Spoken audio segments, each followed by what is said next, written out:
শুভ দুপুর বন্ধুরা, তোমরা সবাই কেমন আছো? তো আজকে আবার একটা আমি ব্লগ শুরু করে দিয়েছি, দুপুরের ব্লগ।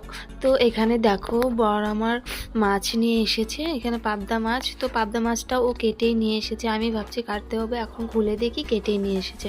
তো পাবদা মাছের সাইজগুলোও বেশ বড়ই ছিল। তো পাবদা মাছগুলো ভালো করে ধুয়ে টুয়ে এনে আমি কিন্তু এখানে নুন হলুদ মাখিয়ে ভাজা বসিয়ে দিয়েছি। ভাজাটা একদম হয়ে গেছে, একদম লাল লাল। আর সবটা আমি শেয়ার করতে পারিনি, তো কিছু কিছু জিনিস আমি শেয়ার করেছি, কি কি রান্না করেছি না করেছি আর কিভাবে রান্না করেছি। তো এখানে আমি আলু আর টমেটো দিয়ে মাছের ঝোলটা পাতলা করে রান্না করব, কারণ আজকে বেশি হেভি রান্না করব না ভাবছি।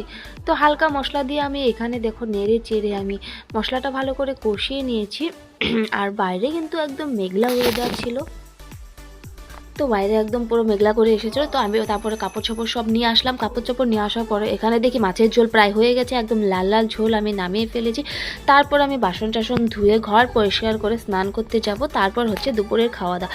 তো আজকে বেশি আমি শেয়ার করব না, কিছু কিছু জিনিস শেয়ার করলাম। আর আমার মোবাইলটা রাখার খুব ডিস্টার্ব হচ্ছিলো, কোথায় রাখবো না রাখবো। তো আমি এক সাইডে রেখে তোমাদেরকে একটু আমি শেয়ার করে দিলাম রুমের ভিউটা। তো এখানে দেখো আমি উচ্ছে ভাজা করেছিলাম আর গাজর আলু ভাজা করেছিলাম, আর এখানে ভাত বসে